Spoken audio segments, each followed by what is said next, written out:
नमस्ते दोस्तों, प्रस्तुत है कहानी कान के बूंदे। लेखिका सुभद्रा कुमारी चौहान। चलिए सुनते हैं। कीमत पर विचार करने का समय न था, अतएव वे सिटी कोतवाल से मिलकर, जिससे उनकी बड़ी घनिष्ठता थी, हीरालाल को अपनी जमानत पर छुड़ा लाए। बूंदों के साथ ही 9 रुपए देकर वकील साहब ने हीरालाल को कचहरी भेजा और स्वयं भी कचहरी गए। किंतु दिन भर उनके मस्तिष्क में यह बात फिरती रही कि 2000 रुपये कीमत के बूंदे आखिर इसकी स्त्री के पास कहाँ से आए। इन बूंदों के साथ कौन सा कैसा रहस्य छिपा है। वकील साहब एक बार जानने के लिए उत्कंठित से हो उठे।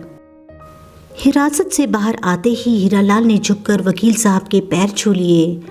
अभी तक वह वकील साहब को केवल अपनी नौकरी के ही कारण ना छोड़ सकता था, किंतु आज से तो वह उनका भक्त भी हो गया और उसने मन ही मन निश्चय किया कि चाहे इनके साथ रहकर मुझे अनेक विपत्तियां ही क्यों न उठानी पड़े, परंतु अब इस देवता आदमी का साथ अजन्म न छोड़ूंगा। शाम को बूंदों को लिए हुए वह वकील साहब के एहसान के भार से दबा हुआ घर लौटा। जेब से बूंदे निकालकर पत्नी के सामने रख दिए। कमला ने उत्सुकता पूर्वक पूछा, क्यों पसंद नहीं आए? हीरालाल बोला, वाह, पसंद क्यों नहीं आए? इतने अच्छे बूंदे और पसंद नहीं आते? बनने को भी दे दिए गए। कमला बोली, बूंदे बनने को दिए? पर मैं तो ये कहना भूल ही गई थी, ये यहाँ के नहीं मद्रास के बने हैं। जब मैं बहुत छोटी थी तब हम लोग बाबू के साथ मद्रास गए थे, वही माँ के लिए बाबू ने इसे खरीदा था। हीरालाल बोला, शायद यही बात हुई होगी। जब सुनारों ने बनाने से इनकार कर दिया होगा, तभी वकील साहब ने लौटाया होगा। हीरालाल ने बूंदों की कीमत के बारे में, अपने पकड़े जाने के बारे में और वकील साहब ने उसे किस तरह छुड़ाया, इस बारे में अपनी स्त्री से कुछ भी न कहा। शहर में प्लेग का प्रकोप हुआ। सब लोग शहर छोड़ छोड़कर बाहर झोपड़े बनाकर या बंगलों पर रहने के लिए निकल आए। वकील साहब ने अपने बंगले में नौकरों की एक कोठरी में हीरालाल को रहने की जगह दे दी। एक ही अहाते में रहते हुए संभवतः 2-3 महीने बीत गए, किंतु वकील साहब की पत्नी हीरा देवी और कमला से किसी प्रकार की जान पहचान न हो सकी। हीरा देवी ने उच्च कोटि की शिक्षा पाई थी। वह संस्कृत में काव्य तीर्थ और अंग्रेजी में बीए थीं। साधारण सुंदर थीं, पर स्वभाव जरा रूखा था। वे मौके मौके पर ही हंसती थीं। साधारण लोगों से वह बातचीत भी कुछ कम करती थीं। उन्हें अपने धन, विद्या और एक प्रतिष्ठित परिवार की कन्या होने का गर्व था। अपने आश्रित एक मुंशी की स्त्री से बातचीत करने में वह समय का दुरुपयोग समझती थीं, इसलिए उन्होंने कमला को कभी न बुलवाया। इधर कमला इसके बिल्कुल प्रतिकूल थी। वह अनिंद सुंदरी थी। खूब गोरा रंग, आकर्षक आंखें, पतले पतले लाल होंठ जिस पर सदा हंसी खेलती रहती। वह बड़ी नम्र और मिलनसार थी। पढ़ी लिखी बहुत साधारण थी।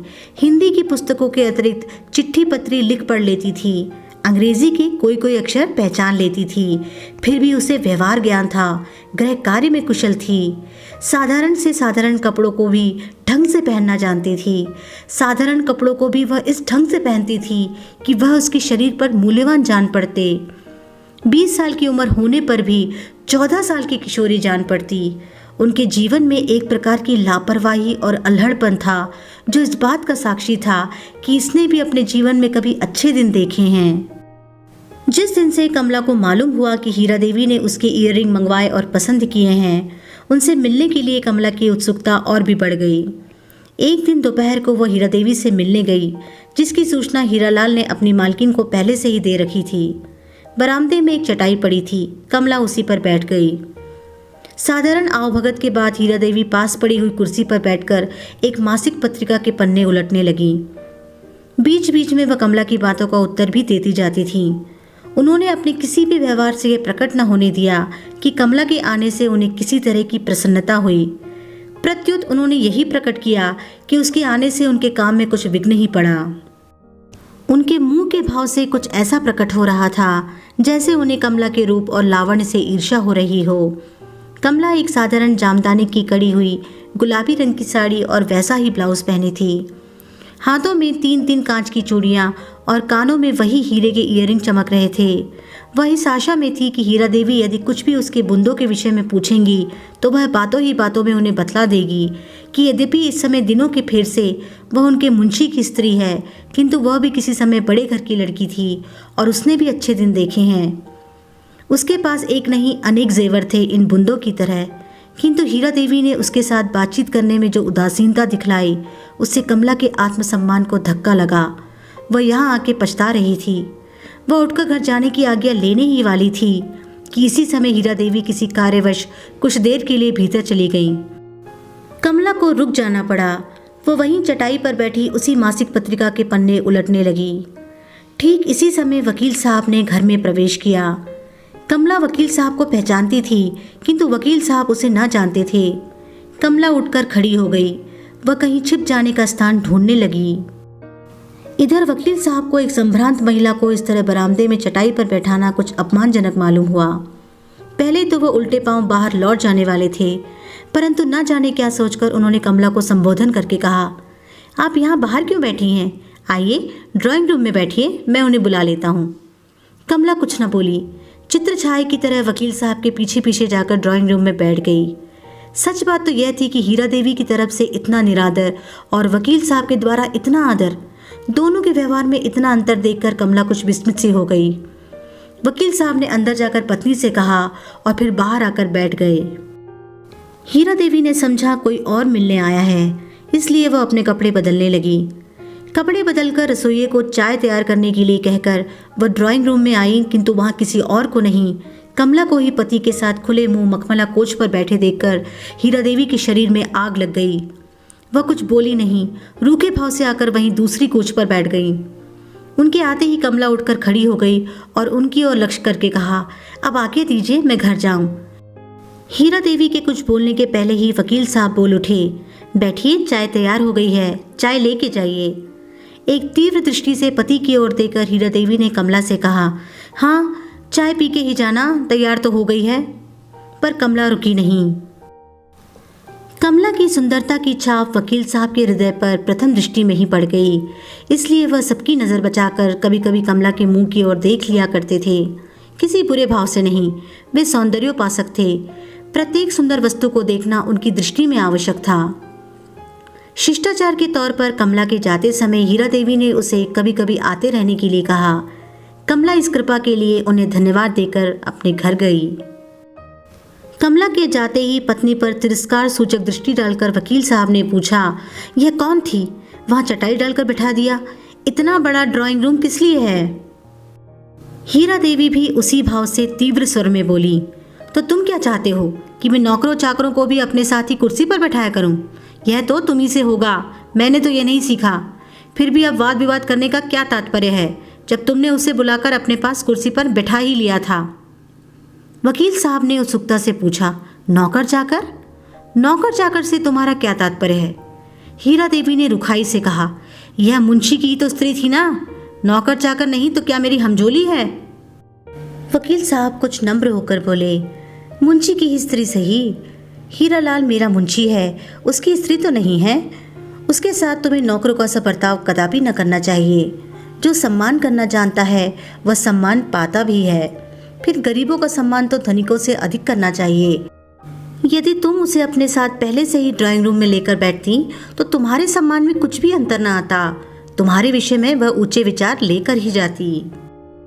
हीरा देवी अब झुंझला उठी। क्यों तंग किए जा रहे हो? मुझसे नहीं बन पड़ा, तुमने तो कर ही दिया, फिर अब अफसोस किस बात का? और इतने पर भी संतोष न हो, जाके उसके आंसू पोंछाओ, मुझे कोई शिकायत न होगी। कहकर हीरा देवी उठकर दूसरे कमरे में चली गई। मेज पर चाय ठंडी हो रही है। उस तरफ न वकील साहब का ध्यान था और न हीरा देवी का। हीरा देवी के जाते ही वकील साहब थके हुए से कोच पर लेट गए। बात बात पर वह पत्नी के वाद विवाद और तर्क से थक गए थे।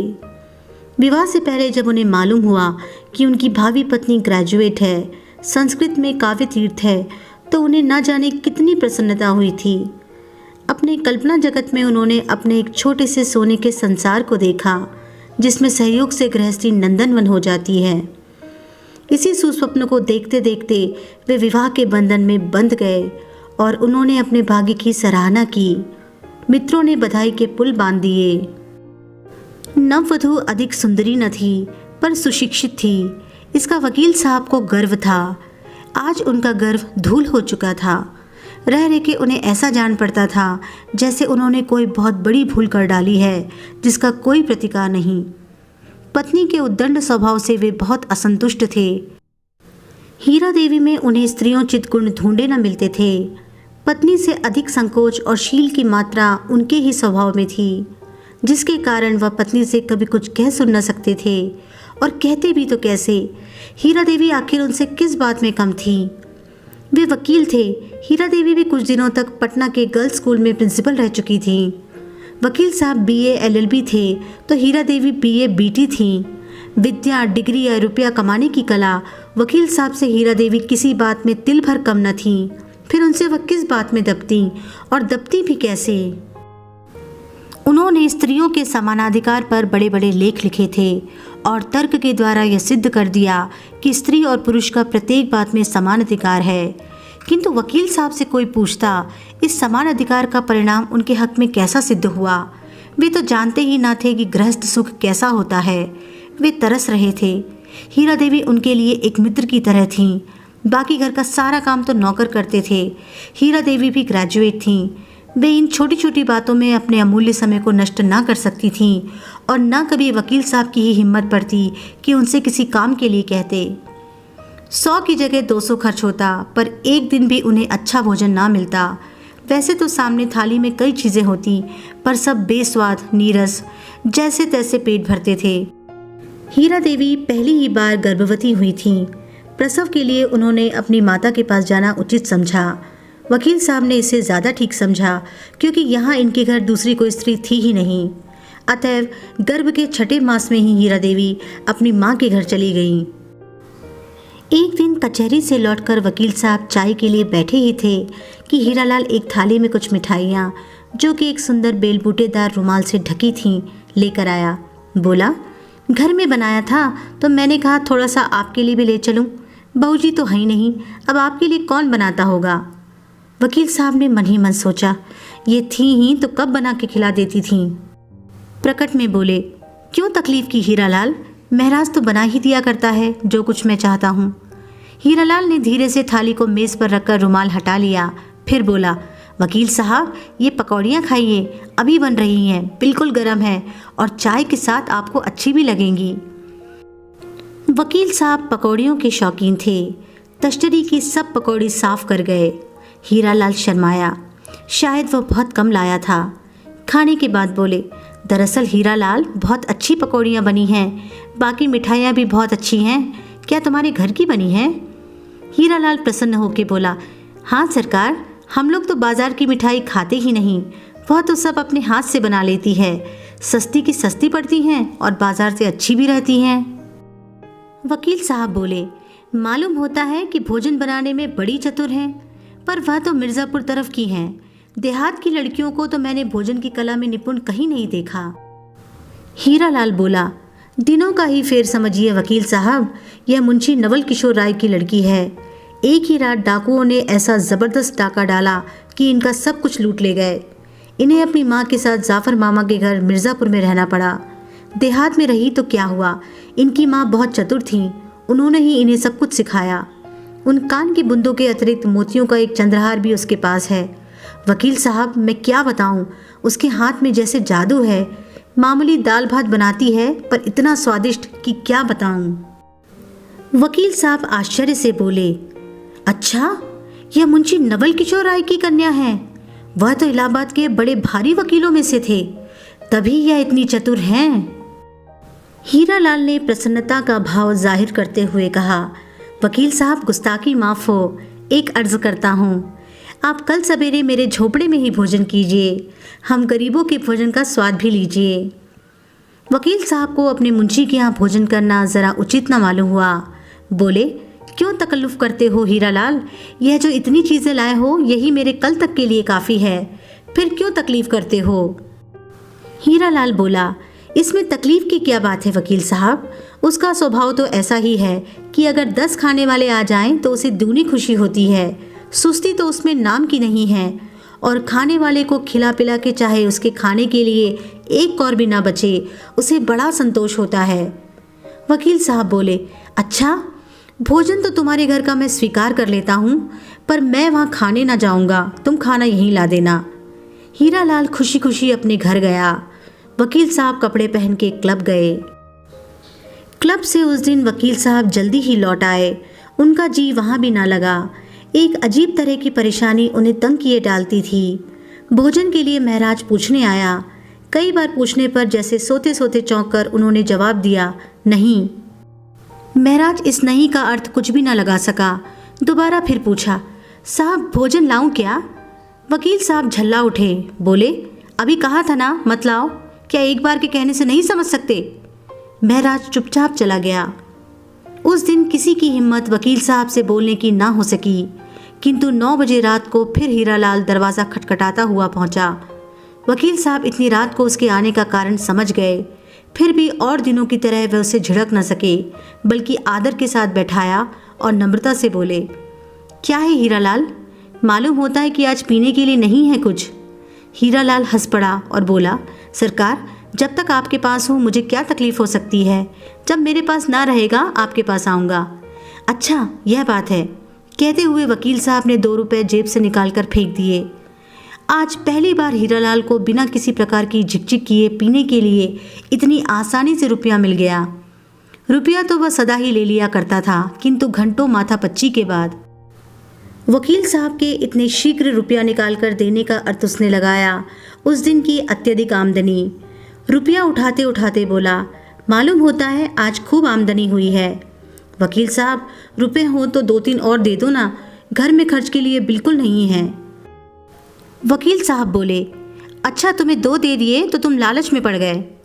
हीरालाल नम्रता से बोला, नहीं वकील साहब, घर में तंगी ना होती तो मैं कभी ना मांगता। आप तो मुझे जानते हैं, बस मुझे पीने भर को मिल जाए, फिर मुझे कुछ ना चाहिए। आज तो उसने कहा कि रुपया चाहिए, इसलिए आपसे कहा, नहीं तो क्या कभी कहता। आज की वकील साहब की आमदनी कुछ 5 रुपये ही थी।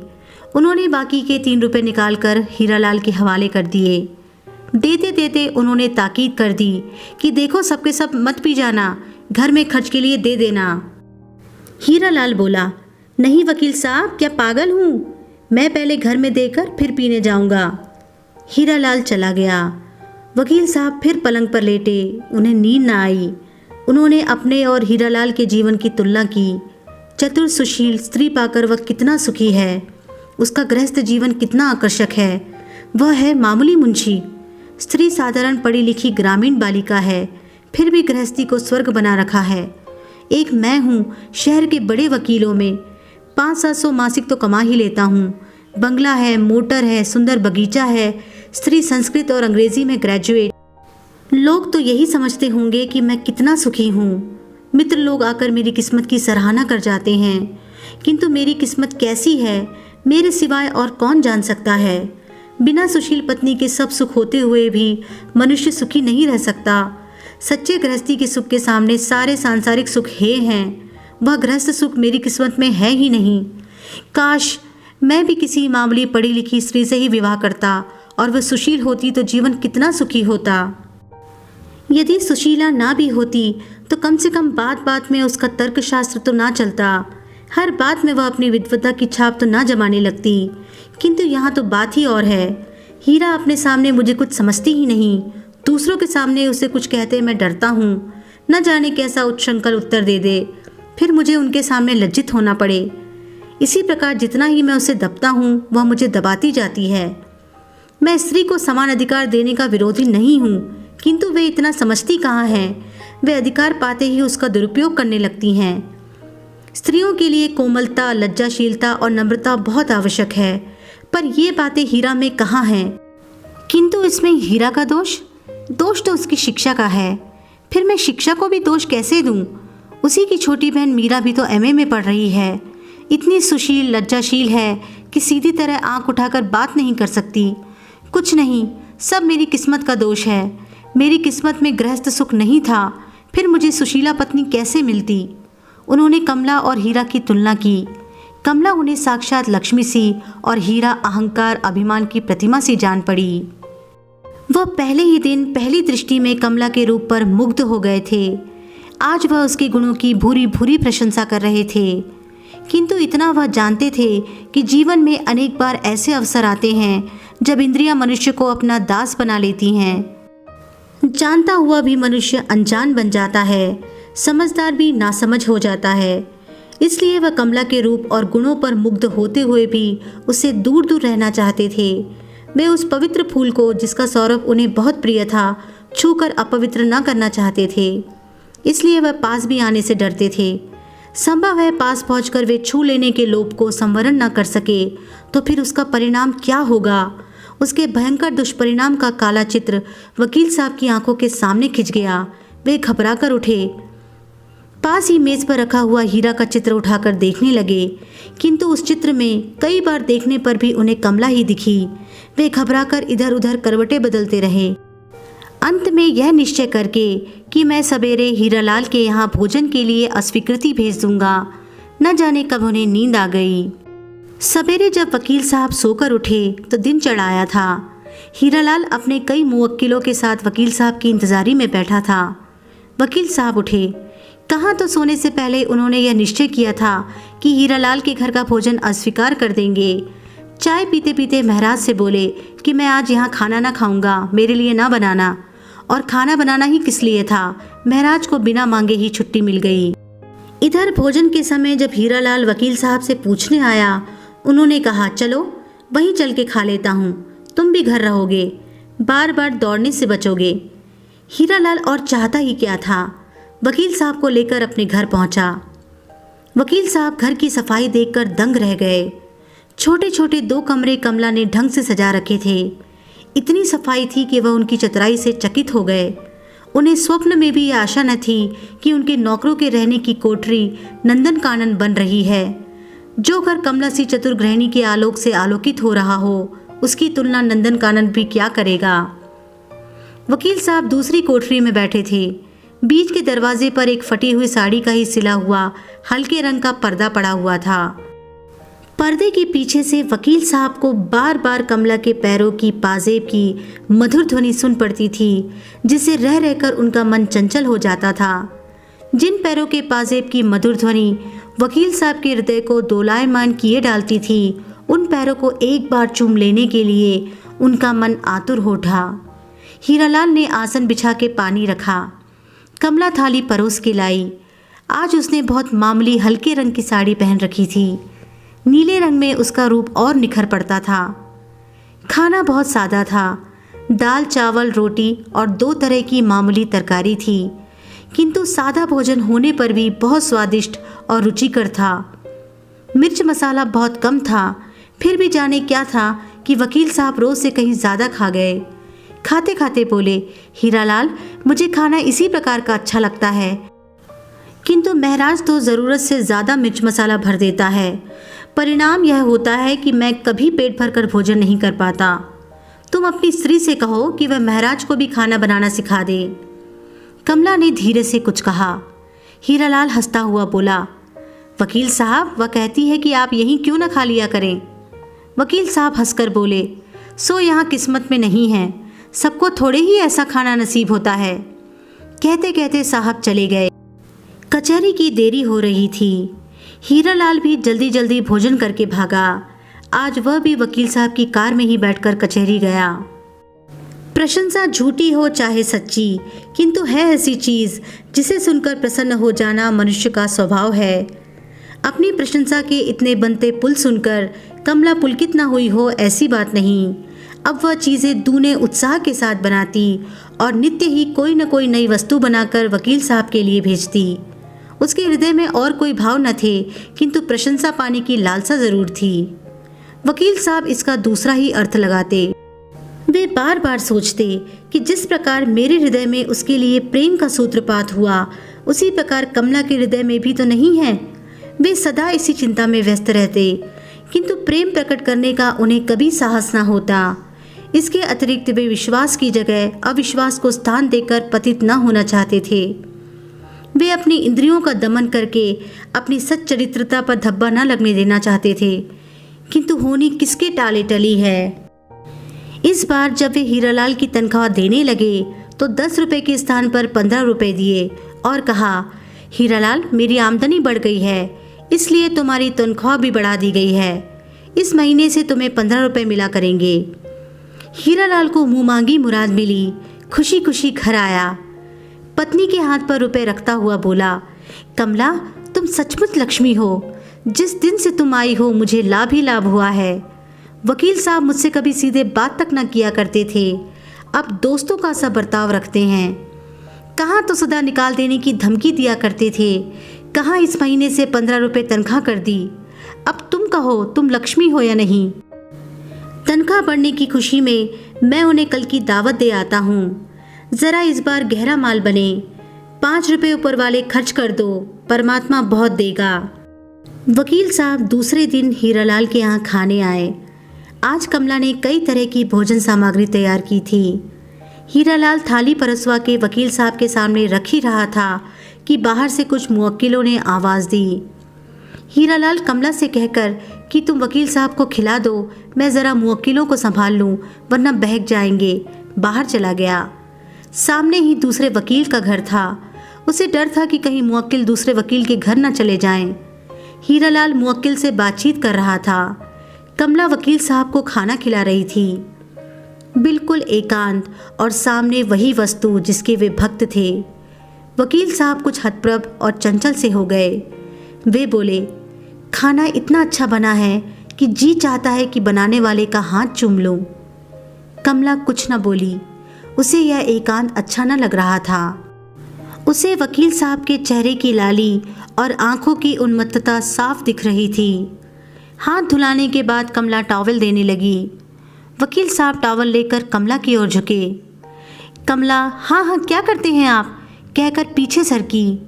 पीछे दीवार होने के कारण ज़्यादा न हट सकी। वकील साहब ने ज़रा ज़्यादा झुककर कमला के होंठों पर अपने होंठ जड़ दिए। ना चाहती हुई भी कमला इसका विरोध न कर सकी। कुछ क्षण कमला के अधरामृत का पान कर बिना कुछ कहे ही वकील साहब बाहर चले आए। वकील साहब के बाहर आने के बाद हीरालाल भी खाना खाने गया। आज फिर वकील साहब के साथ हीरालाल को कचहरी जाना पड़ा। हीरालाल के कचहरी जाने पर कमला वकील साहब के कृत्य पर बार बार विचार करती रही। उसे रह रहकर उनके साथ साथ अपने पतन का दुख हो रहा था, किंतु उसने तो कभी सोचा भी न था कि यह मामला इस हद तक पहुंच सकता है। शाम हुई। आज वकील साहब क्लब न जा सके। उनका चित्त उदास था। आज हीरालाल को कोई आमदनी भी ना हुई थी। वह भी पीने के लिए व्याकुल सा था। वह फिर वकील साहब के पास आया। वकील साहब को समझने में देर न लगी। 1 रुपया निकालकर उसके हाथ में रख दिया। हीरालाल कलारी की तरफ भागा। वकील साहब धीरे धीरे हीरालाल के घर की ओर गए। जूतों की आवाज़ सुनकर हीरालाल के धोखे में कमला ने उठकर दरवाज़ा खोल दिया। सामने वकील साहब को खड़ा देखकर वह बहुत घबराई। अब न दरवाज़ा बंद करते बनता था न खोलते। वह कुछ क्षण तक दरवाज़ा पकड़े खड़ी रही, फिर बोली, क्या चाहिए आपको? वकील साहब रुंधे हुए कंठ से कंपित स्वर में बोले, तुमसे माफ़ी मांगने आया हूँ। कमला, ज़रा भीतर बैठ जाने दो, फिर कहता हूँ। कमला दरवाजे से सरक गई। वकील साहब आकर भीतर कुर्सी पर बैठ गए। कहा, मुझे अपने कृत्य पर बड़ा दुख है। कमला, तुम मुझसे नाराज़ तो नहीं हो? कमला कातर स्वर में बोली, मैं नाराज़ हूँ या खुश, अब पूछकर क्या होगा? यह तो आपको पहले ही पूछना चाहिए था। फिर भी मैं आपसे पूछती हूँ, आखिर हट से क्या लाभ है? मेरी और आपकी दोनों की ज़िंदगी बर्बाद हो जाएगी। वैसे आपको तो विशेष क्षति न होगी, किंतु मैं कहीं की न रहूँगी। वकील साहब ने भर्राए स्वर में कहा, कमला, मैं तो पागल हो रहा हूँ। मेरी दवा तुम्हें छोड़कर कोई नहीं कर सकता। वैसे आज जो कुछ भूल हो गई उसे तुम क्षमा करो। तुम्हारी इच्छा के विरुद्ध मैं तुम्हें कभी हाथ न लगाऊंगा। रही तुम्हारे जीवन बर्बाद होने की बात, सो मैं तुम्हें विश्वास दिलाता हूँ कि मैं हीरालाल को कभी किसी हालत में अलग न करूँगा और तुम्हारा जीवन मेरे जीते जी कभी बर्बाद नहीं हो सकता। कमला ने दीन भाव से पूछा, फिर भी यह कहाँ तक उचित है कि जो आदमी आपका विश्वास करे उसी के साथ अविश्वास करे? कभी इन्हें ज़रा भी शक हुआ तो मेरे और आपके विषय में क्या सोचेंगे? वकील साहब बोले, कमला, शक होने ही कैसे पाएगा? कहते उठकर पास खड़ी हुई कमला का उन्होंने गाढ़ा आलिंगन कर दिया और उसी शाम उनका पतन हो गया। इस बात से कमला को जो दुख था वह तो था ही, वकील साहब भी अपने कृत्य से संतुष्ट न थे। न जाने कितने दिन और कितनी रातें उन्होंने बेचैनी से बिताई, किंतु कार्यक्रम उनका ज्यों का त्यों चलता रहा। रोज शाम को हीरालाल जब कलारी जाता, उसी समय वकील साहब अपनी मधुशाला में पहुंचते। यह क्रम महीनों चलता रहा, किंतु हीरालाल कुछ भी न जान सका। धीरे धीरे कमला को गर्भ के लक्षण प्रकट हुए। विवाह को 9 साल हो चुके थे। इतने दिन बाद ही सही, हीरालाल ने उम्मीद छोड़ सी दी थी, किंतु जब उसे मालूम हुआ कि कमला गर्भवती है तो उसे बेहद खुशी हुई। उसने मन ही मन सोचा, वकील साहब के यहाँ लड़का हुआ तो इधर भी ईश्वर ने भेज दिया। इसमें क्या रहस्य है, बेचारा हीरालाल न जानता था। एक दिन हीरालाल भोजन के बाद रुपए लेकर कलारी की तरफ चला। रास्ते में उसका एक लेनदार मिल गया। उसे हीरालाल से करीब 10 रुपए लेने थे। हीरालाल को देखते ही उसने 10 तो सीधी सीधी सुनाई और रुपए छीन लिए। अब कलारी जाके हीरालाल करता तो क्या करता, लाचार घर की तरफ लौट पड़ा। घर आकर अपने घर में उसने वकील साहब को बैठा पाया। अपने घर में वकील साहब को देखकर हीरालाल को अचानक उस समय पहुंचा देखकर वकील साहब को आश्चर्य हुआ, किंतु वकील साहब चतुर थे। बोले, क्यों हीरालाल, हमेशा तो मुझे भोजन के लिए पूछा करते थे, आज जब मुझे घर में ढंग का खाना न मिला तो पहले ही से खा पी कर बैठ गए। हीरालाल बोला, अरे तो और बन जाएगा वकील साहब। उसने पत्नी को वकील साहब के लिए कुछ बनाने का इशारा किया।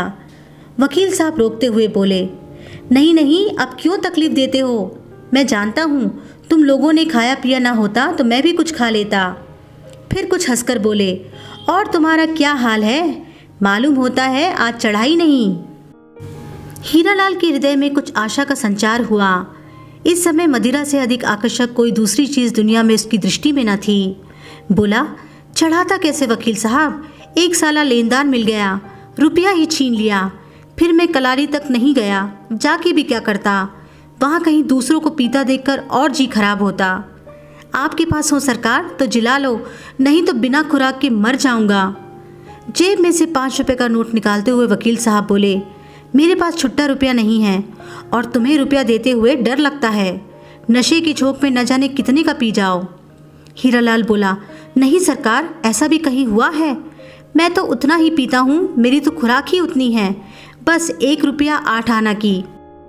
हीरालाल नोट लेके जाते जाते कमला से बोला, वकील साहब को कुछ बना के खिला ज़रूर देना।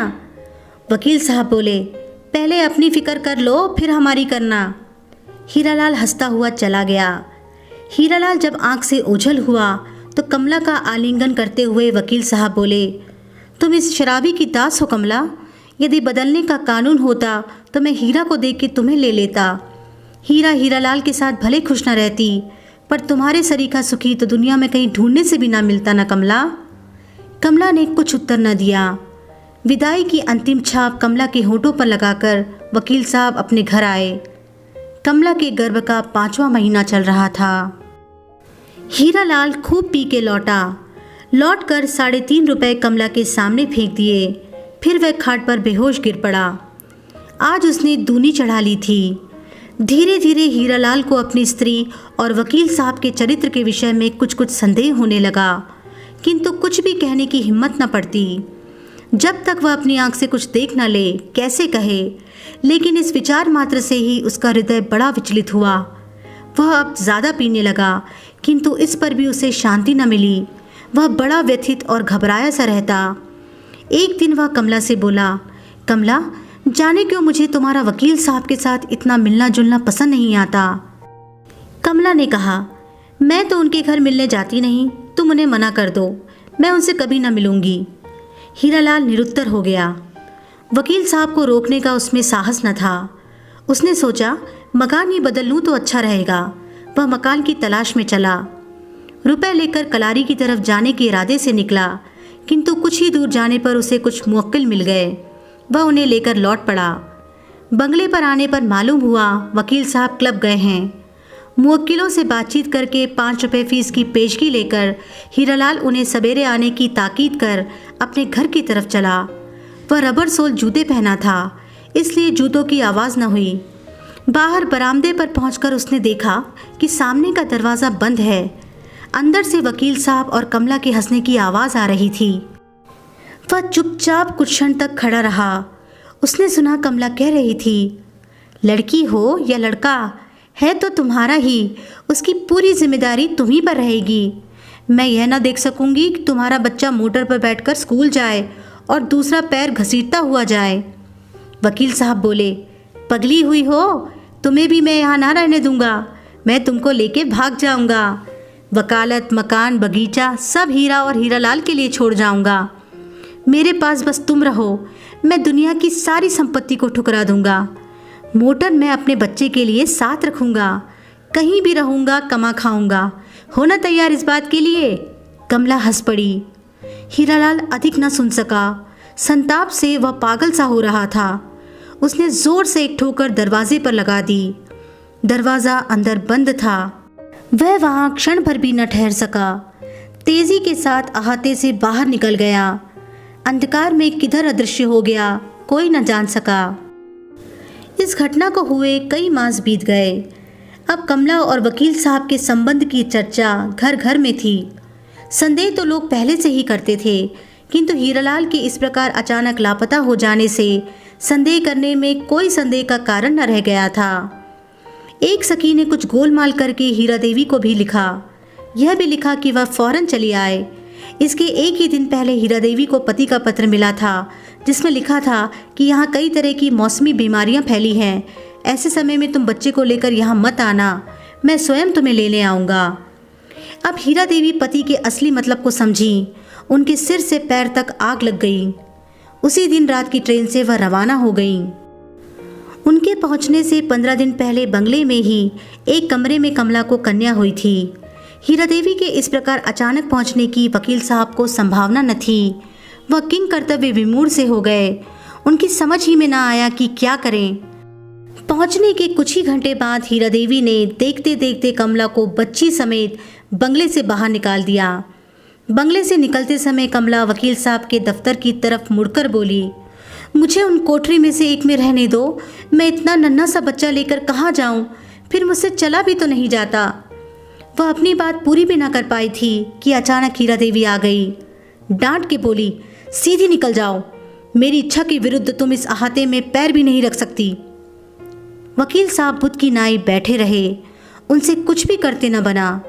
उन्हीं की आंख के सामने जिसे उन्होंने इतना आश्वासन दे रखा था, वही कमला गिरती पड़ती किसी प्रकार बंगले से बाहर चली गई। किसी को उस पर दया न आई, किसी ने उसे शरण न दी। अपने पाप के फल को हृदय से लगाए संताप के आंसू बहाती हुई कमला निरुद्देश भाव से चली जा रही थी।